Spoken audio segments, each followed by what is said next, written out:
성장 산업을 투자할 때 가치 분석을 중요시 여기는데 가치 분석을 어떻게 해야 되나요?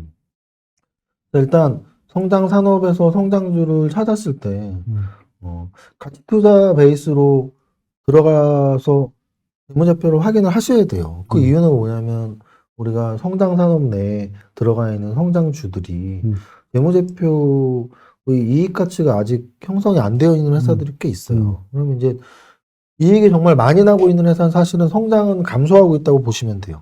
예를 들면 삼성전자가 대표적이에요. 삼성전자는 10년 전의 주가 상승률과 지금의 주가 상승률은 굉장히 큰 차이가 있거든요. 왜냐하면 이익 당연히 많이 나잖아요. 우리가 뭐 반도체 안 좋은지 모르나요? 삼성전자 안 좋은지 모르나요? 모두가 좋은지 알고 있으니까 삼성전자의 기업 가치 증가 속도 또는 주가의 상승 속도가 그렇게 높지 않은 거거든요. 그러면 반대로 아무도 관심 없는 성장 산업 내의 성장주를 찾았다면 왜 아무도 관심이 없겠어요? 재무제표가 별로 안 좋을 확률이 높기 때문이에요.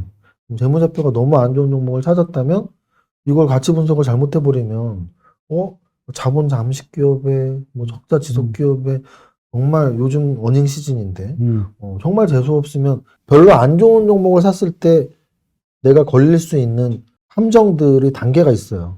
그나마 발표 났을 때 한 10% 15% 빠지는 거 유상증자. 유상증자 한 10% 빠지는 재료죠. 유상증자를 하는 이유는 뭐겠어요?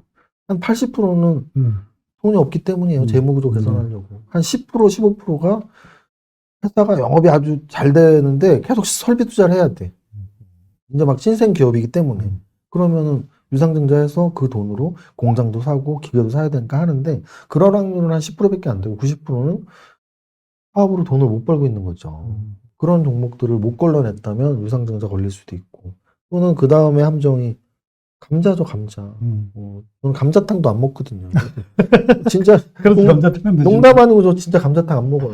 여의도 증권 쪽에 감자탕 집 별로 없어요. 그래서 감자탕 먹었다가 감자탕 당하면 어떡해요. 그래서 감자 안 먹어요. 그래서 감자를 안 먹는 건 아니고 감자탕을 안 먹어. 우리가 보통 야, 나 감자탕 당했어 막 이런 거. 그렇죠. 감자 되면 주가가 또 막 한 20, 30% 빠진단 말이죠.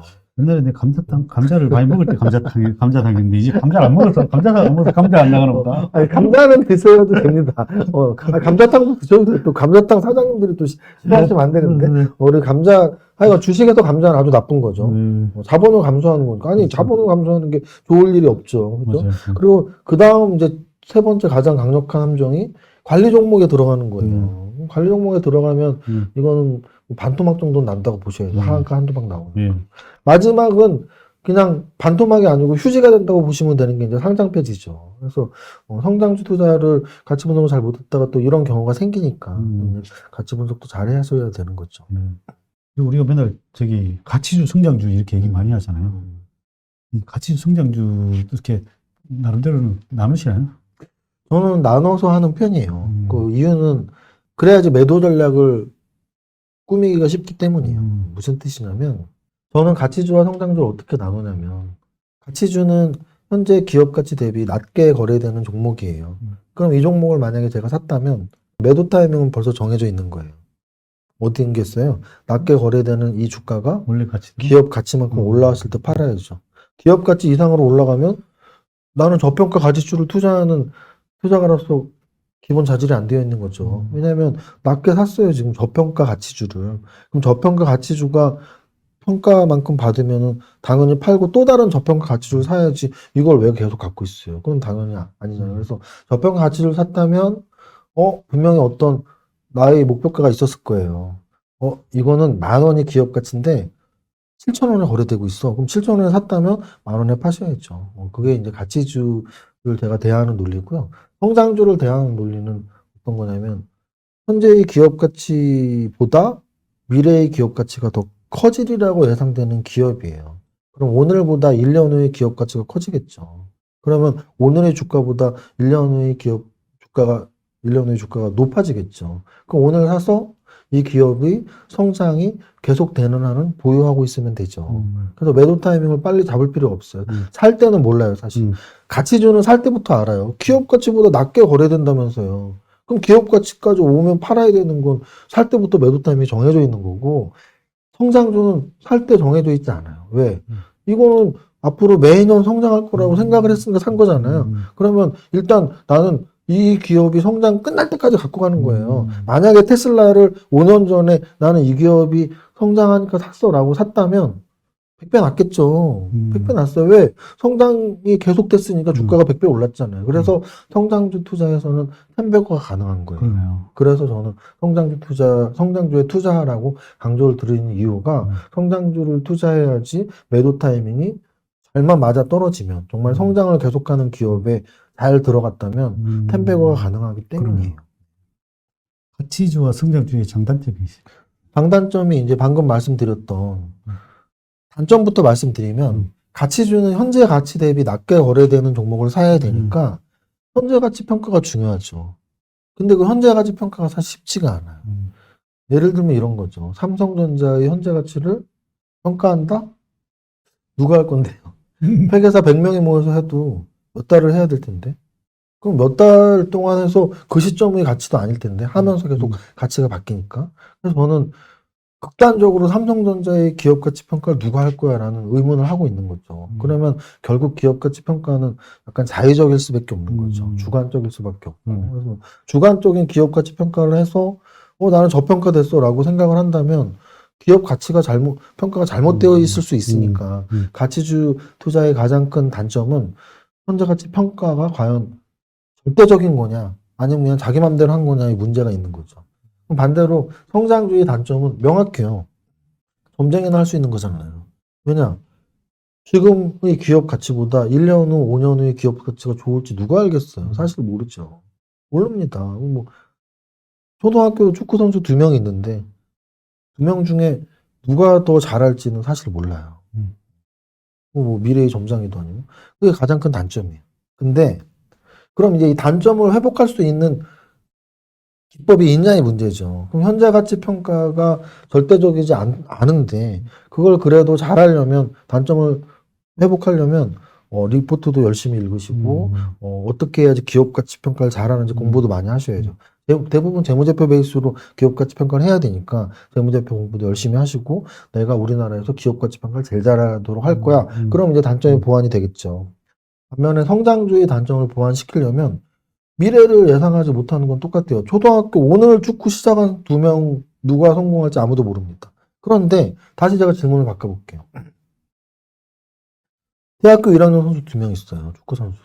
이 2명 중에 5년 후에 실업팀 또는 프로팀 또는 EPL을 누가 갈지 평가하라고 하면 대다수의 축구 좋아하는 사람들은 대학교 1학년 선수 2명 중에 제가 할 거야 라고 말할 수 있을 거거든요. 그 이유는 뭐냐면 중고등학교 때부터의 축구 실력을 우리가 알고 있잖아요. 그러면 손흥민 선수가 대학 때도 잘하고 EPL을 간 것처럼 그럼 주식도 똑같죠. 아까 제가 말씀드렸지만 과거부터 현재까지의 주가 차트 또는 재무제표에서의 이익 또는 매출액의 증가 속도를 보면 오늘부터 미래의 기업 가치의 증가 속도나 주가의 상승 속도를 예측할 수 있는 거죠. 점장이 수준이 아니고. 왜냐면 점장이는 그냥 눈 딱 감고 네가 더 잘 돼, 네가 더 잘 돼라고 찍는 거지만 이거는 찍는 게 아니고 과거부터 현재까지 주가 움직임 또는 재무제표의 비율을 보면서 앞으로도 더 성장하겠구나라고 예측을 하는 거죠. 그래서 이게 이제 단점과 단점을 보완할 수 있는. 그러면 이제 장점은 뭐냐면 저는 성장주의 장점이 훨씬 큰 거죠. 아까 말씀드렸지만 정말 성장주라고 생각을 해서 샀는데 정말 이 기업이 계속 성장만 한다면 바이앤홀드에 가장 적합하죠. 안 팔면 됩니다. 성장주를 정말 제 타이밍에 정확히 샀는데 2배가 나고 3배가 내고 10배가 내고 안 팔면 되죠. 근데 이제 가치주는 그렇지 못하다라는 게 가치주의 한계라고 말씀드린 거고. 또 삼박자 투자법으로 성장주를 찾는 방법이 있는가요? 삼박자로 찾는다는 건 결국은 방금 전에 설명드렸던 부분인데요. 재무제표에서는 기업 가치니까 뭐 매출액이 증가하거나 분기 매출액이 증가하거나 아니면 매년 연간 매출액이 증가하거나 또는 영업이익이 분기 영업이익이 증가하거나 연간 영업이익이 증가하면 재무제표로 성장주를 찾는 거죠. 반대로 차트로 찾는 건 차트가 우상향을 중장기 기간 동안 하고 있는지 그럼 계속 성장하고 있는 회사니까 차트로 찾는 거고요. 재료로서 성장주를 찾는 건 아까 말씀드렸지만 계속 리포트나 뭐 경쟁수가 쏟아지는 거죠. 야, 이 회사는 니네 잘 지켜봐 하면서 자꾸 그 전문가인 애널리스트들이 리포트를 내거나 또는 경제뉴스에서 계속 꼼꼼히 봤더니 그 회사에 대한 기술력이 계속 나오는 거죠. 그럼 그런 것들이 성장주일 가능성이 높은 거죠. 이게 이 탑다운하고 바텀업도 하긴 했는데 이게 또 투자자가 어떤 루틴이 잘 맞는지 확인하려면 어떤 방법이 있나요? 일단은 저처럼 공부를 처음 할 때 탑다운으로 하신 분들, 약간 경제학에 대한 지식이 있거나, 약간 통찰력으로 좀 크게 보는 걸 좋아하시는 분들. 근데 단점도 있어요. 꼼꼼하게 못 봅니다. 왜냐면 이 사람이라는 건 다 그 시간적 또는 재능적 한계가 있잖아요. 그럼 크게 보면은 꼼꼼하게 못 보죠. 반대로 크게 못 보면 장점은 자세하게 볼 수 있겠죠. 그래서 좀 자세하게 보는 거 좋아하시는 분들은 바텀업이 사실 더 적합해요. 왜냐면 바텀업은 기업과 기업을 계속 비교해 나가는 거니까 꼼꼼하게 수치 위주로 잘 비교하시는 분들은 바텀업이 더 좋을 수 있고, 반대로 좀 크게 작은 거는 좀 놓치더라도 큰 그림으로 좀 통찰력 있게 보시는 분들은 탑다운이 더 좋을 수도 있고요. 자, 세무사님께서는 가격의 변동성을 정확히 알고 이해해야 주식 투자에 성공할 수 있다고 말씀하셨는데 일반 개인 투자자들도 쉽게 가격 변동성을 분석할 수 있을까요? 근데 그게 막 쉽게라는 표현을 쓰고 싶진 네네. 않은데요. 가능은 하다는 얘기죠. 왜냐면 뭐 제가 뭐 특출난 사람이 아니니까. 그래서 가격의 변동성을 계속 이해하고 알려고 노력하려면 차트를 보는 방법밖에 없습니다. 왜냐하면 재무제표와 차트의 가장 큰 차이점이 뭐냐면 재무제표에는 주가가 없어요. 그 기업이 얼마나 팔았나, 매출액, 얼마나 남았나, 이익, 뭐 얼마나 비용을 썼니, 비용 이런 게 있는 거죠. 반대로 차트에는 가치가 없어요. 차트에는 뭐만 있냐면 주가만 점으로 찍혀 있는 거예요. 그럼 당연히 주가의 변동성을 보려면 차트를 공부를 열심히 하셔야죠. 우리가 기업 가치를 파악하기 위해서 재무제표를 봐야 돼 라고 말하는 것처럼 주가의 가격 변동성을 이해하고 그 변동의 흐름을 내가 이해하고 내 투자 또는 내 매매에 적용하기 위해선 차트를 열심히 공부하시면 돼요. 그래서 내가 알기로 우리 재난TV에서 가장 최고 조회수가 나온 게 차트 보는 법 아닌가요? 거래량과 차트 뭐 이런 내용들이 조회수가 엄청 터졌던데 아마도 유튜브에서 우리 배 대표님 그거 영상 보신 분 많이 있을 텐데 그것도 이렇게 보시면서 차트 공부하시면 가격의 변동성을 당연히 이해할 수 있죠. 그래서 저는 가격의 변동성 공부는 무조건 차트밖에 없어요. 주가가 찍혀 있으니까. 이 추세파악과 변곡점을 찾는 방법이 또 있을까요? 일단은 추세 파악은 사실 차트 좀만 보면 너무 쉽습니다. 추세라는 건 상승 아니면 하락이잖아요. 그렇죠. 그럼 주가가 3년 전보다 2년 전에 올라 있고 작년에 올라 있고 올해 올라 있다? 그러면 당연히 상승 추세죠. 또는 이평선으로 설명한다면 단기 이평선이 중장기 이평선보다 위에 있다? 정배열이다? 상승 추세죠. 그래서 상승 추세냐 하락 추세냐는 사실 차트 공부 하루만 하면 알 수 있어요. 과거보다 현재의 주가가 올라와 있다. 또는 이평선으로 설명하면 단기 이평선이 중장기 이평선보다 위에 있다? 이건 무조건 상승 추세인 거죠. 추세는 쉽게 알 수 있죠. 근데 이제 변곡을 알려고 노력을 하는 거예요. 사실 차트 공부의 핵심은 변곡을 알려는 거죠. 왜냐? 우리는 언제 매도할 거예요? 최고점에다 매도하고 싶잖아요. 언제 매수하고 싶어요? 최저점에 매수하고 싶잖아요. 그걸 우리는 변곡이라고 해요. 상승 추세의 끝, 대천정이 바로 변곡점이고요. 하락 추세의 끝, 대바닥이 바로 변곡점이에요. 그러면 상승 추세의 끝인 대천정과 하락 추세의 끝인 대바닥을 찾아낼 수 있냐라고 했을 때 이거를 100% 찾아내는 사람은 사기다. 왜? 100% 찾아내면 지금 재산이 100조가 아니고요. 이 세상의 모든 돈을 다 갖고 있어야 돼요. 하루에도 수천억 벌 수 있어. 왜냐면 뭐 해외 선물도 하고 코스피 200 선물도 하고 주식도 사고 애플도 사고 하면 뭐 거래 대금이 어마어마하니까. 근데 대천적 대바닥을 일단 못 찾습니다. 그럼 확률을 높이려고 노력하는 거죠. 50 플러스 알파의 확률을 높이려고 하는데요. 그럼에도 불구하고 완벽한 천정과 완벽한 꼭지를 잡아내는 방법은 저는 별로 없다고 봐요. 그래서 우리가 차트에서 가장 많이 쓰이는 차트를 좀 본다는 분들이 선정하고 바닥을 잡는 게 헤드앤숄더하고 럭헤드앤숄더잖아요. 적어도 머리는 못 찾더라도 어깨는 우리가 찾을 수 있다는 거죠. 그럼 그 어깨를 찾았을 때 격언이 있잖아요. 무릎에서 사서 어깨에 팔아라. 그게 바로 변곡점을 못 맞춘다라는 속담이에요. 우리가 야, 속담에 다 진리가 있어 하는 게 저는 그 무릎에서 사서 어깨에 팔아라는 말을 만든 사람이 누군지 정말 진리를 말한 거죠. 왜냐?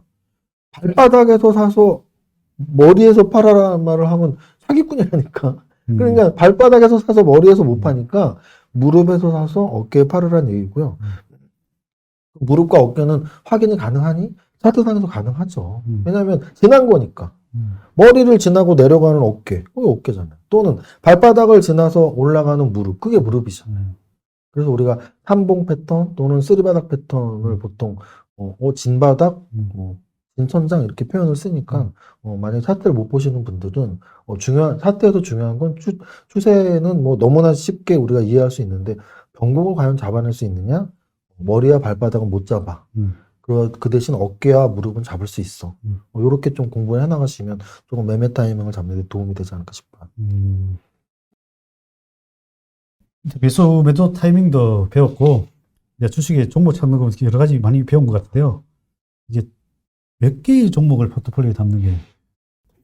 저는 포트폴리오 종목 숫자가 굉장히 중요하다고 보는 사람이에요. 그래서 사실 이렇게 일반 투자자들의 계좌를 보면 이 사람이 어떤 성향이구나. 어떻게 주식 투자를 해왔구나라고 거의 쪽집게 수준은 아니지만, 반쪽집게 수준으로 맞출 수가 있는데요. 일단 종목 숫자가 너무 낮다. 특히 요즘에 아까도 말씀드렸지만 막 5억씩, 10억씩 하시는 분들이 많이 있는데, 한 종목 사시는 분들이 있더라고요. 재산이 한 100억 있냐고 물어보면 10억이 전 재산이래요. 전 재산인데 한 종목에 사는 분들이 있어. 그러면 좀 리스크가 있죠. 너무나 적은 종목은 리스크가 커요. 반면에 너무나 많은 종목을 갖고 있는 분이 있어요. 1억 하시는데 100종목을 갖고 있어요. 그러면 100만 원, 한 종목에 100만 원 사는 거거든요.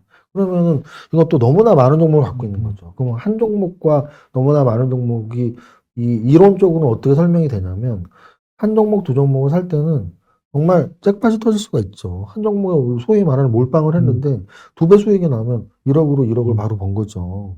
근데 우리 재무관리의 기본은 하이 리스크 하이 리턴이란 말이에요. 한 종목을 샀을 때 수익률이 높아질 수도 있지만 위험이 매우 높아질 수 있죠. 한 종목을 샀는데 상장 폐지가 되면 저는 소위 말하는 깡통 계좌가 되는 거죠. 그래서 이 주식 투자라는 건 위험을 낮추면서 수익률을 높여야 돼요. 그러면 한 종목은 위험이 너무 높단 말이죠. 반대로 50종목, 100종목을 갖고 있는 분들은 위험은 사실은 굉장히 낮습니다. 왜?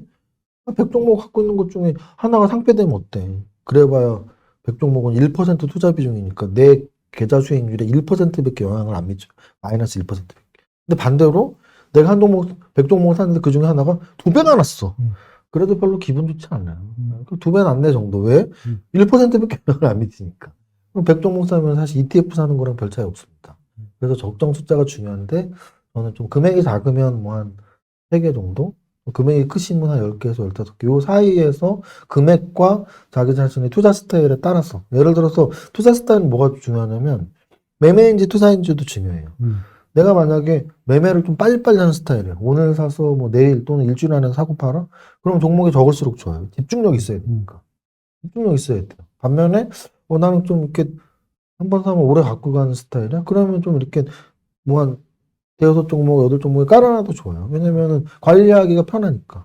오랫동안 투자덤을 갖고 있다는 얘기는 한 번 사서 1년 갖고 있는 거니까 계속 공부하고 업데이트 해나갈 수 있죠. 그래서 그런 식으로 여러분들에 맞는 적정 넘버 N을 찾아가는 게 좋다고 생각합니다. 오늘 진짜 다양한 성장주 투자 비법을 알아봤는데요. 이렇게 이제 노하우를 다 알려줬으니까 우리 구독자를 위해서 좋은 섹터나 종목 하나 우리 진한 경제 TV에 하나 알려주시고 가시죠.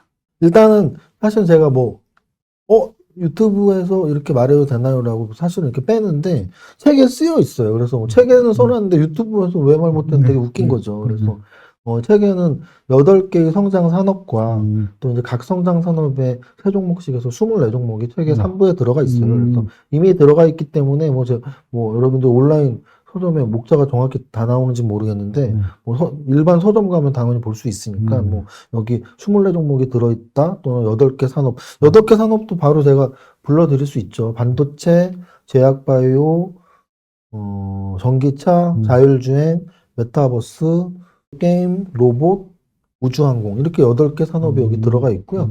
그리고 이제 그 각 산업에 한 3종목씩 들어가 있는데 저는 대형주 중에서는 LG전자랑 삼성전기 정도 말씀드리고 싶은데요. 일단 LG전자는 제가 좀 약간 좋아하는 그런 기업의 행동을 몇 가지를 보여준 게 있어요. 뭐냐면 안 되는 사업을 접고 성장성 있는 산업에 진입을 하는 게 성장주가 가져야 될 덕목이라고 저는 보거든요. 근데 LG전자 구광모 회장이 LG그룹 회장인 구광모 회장이 LG전자 출신이거든요.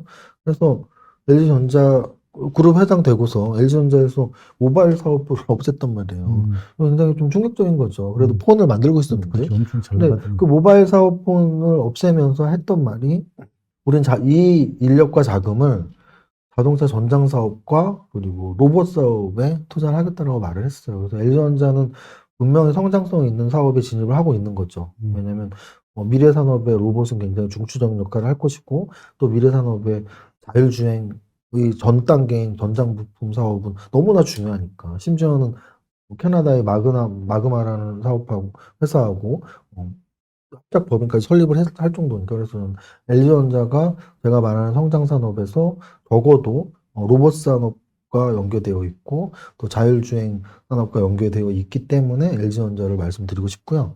그리고 또 삼성전기 같은 경우는 또 카메라 모듈 쪽이에요. 카메라 모듈 하면 우리가 LG이노텍이 작년 가을부터 굉장히 주가가 좋았잖아요. 그래서 LG이노텍의 주가가 좋았던 이유가 여러 가지 리포트에서 그렇게 말을 했죠. 이건 카메라 쪽은 앞으로 성장 산업에 굉장히 밀접하다. 그 이유는 우리 스마트폰만 보면 알죠. 여러분들의 스마트폰 지금 뒷면을 보시면 카메라가 하나 있는 건 굉장히 절약 많이 하시는 분이죠. 왜냐하면 요즘에는 카메라가 3개, 4개 들어가 있거든요. 카메라가 일단 많이 들어갔죠. 스마트폰에만 많이 쓰이는 게 아니죠. 자율주행 차에는 어때요? 제가 처음 운전했을 땐 후방 카메라가 없었어요. 근데 요즘에 주차하기 되게 편하죠. 후방 카메라가 있으니까. 측면 카메라, 전방 카메라 해서 차에 카메라가 굉장히 많이 있습니다. 그래서 카메라가 많이 쓰이기 때문에 LG이노텍, 삼성전기 이런 회사도 대형주로 접근하기 쉽고 그리고 여러분들이 만약에 중소형주를 좋아하신다면 1조 미만에서 방금 말씀드렸던 로봇과 관련된 또는 자율주행과 관련된 또는 카메라가 관련된 이런 회사들을 찾아보시면 좋고 또 여기 또 이 채널 주인장님 자체가 중소형주의 대가시니까 다음 기회가 되시면 영상 한번 찍어주세요. 저도 그 영상 보면서 컨닝 좀 하겠습니다. 오늘 정말 많이 배웠고요. 마지막으로 이게 투자할 때 우리 투자자들이 유의할 점만 알려주시고 유의할 점은 여러분들 조금 보듬어 주고 싶은 말을 하고 싶은데요. 제가 이제 일반 투자자들하고 가끔 상담을 하는데 1월 달에 상담했던 분들의 대다수가 둘 중에 하나였어요. 자기 자신을 탓하거나 또는 시장이나 정부를 탓하거나. 근데 주식 투자의 본질을 생각한다면 사실 1월 달에 그냥 아무도 탓 안 하려도 되거든요. 왜냐하면 매일매일 올라가는 주식은 없고요. 매일매일 올라가는 지수는 없어요. 지수는 어차피 올라갔다 내려갔다를 반복하는 거고 그 반복하는 과정에서 1월 달에 아까도 설명드렸지만 거래소가 8%, 코스닥이 15% 빠졌습니다. 그러면 내 계좌의 평균값으로 1월 달에 적어도 10%에서 20% 손해가 났거든요. 근데 그 시장이 10% 20% 손해가 나는 거를 내가 잘못했다고 기죽어 있을 필요 전혀 없고요. 그렇다고 또 남 탓을 할 필요도 없고 원래 시장의 속성이 그런 거거든요. 우리가 야구나 축구 좋아하시는 분들은 내가 응원하는 팀이 졌다고 막 다 때려 부수나요? 아니잖아요. 어차피 이기는 날이 있고 지는 날이 있는 것처럼 저는 주식시장도 그렇다고 보거든요. 그럼 1월 달은 시장 전체가 빠졌고 시장 전체 투자자들이 지는 날이었던 거예요. 지는 1월이었던 거죠. 그래서 너무 위축되지 마시고 그 대신 좀 공부를 하면서 준비를 하자. 그래서 준비하시는 분들이 다음은 상승장에서도 수익을 내니까 좀 준비하시면서 이번 1월 달에 좀 손해났던 거 많이 만회하시기를 기원합니다. 네. 시장 하반기에는 좀 시장을 좋게 보시는 거죠. 근데 아까 말씀드렸지만 일단 1월 달에 선반영되었던 그 금리 인상에 대한 발작 수준의 하락이 앞으로 또 한 번 이런 정도로 나오진 않을 것 같고 우리가 소위 말하는 뭐 연착륙이라는 표현을 쓰죠. 그래서 경기도 연착륙을 하고 그러다 보면은 또 바닥에 이렇게 둥글게 원형 바닥을 만들면서 또 올라갈 수도 있고 그래서 제가 보기에는 막 1월 달에 급락 때문에 너무 막 겁내할 필요는 없다. 다만 이제 저런 또 환상을 가지실 수도 없는 게 제로금리 시대가 막 시작됐던 2020년 여름, 가을 이때 정말 폭발적으로 올랐죠. 또 그런 폭발적인 상승을 기대하기에는 아직은 좀 시간이 걸린다 정도로 말씀을 드리고 싶어요. 오늘 하여튼 이 시간 동안 고생 많으셨습니다. 감사합니다.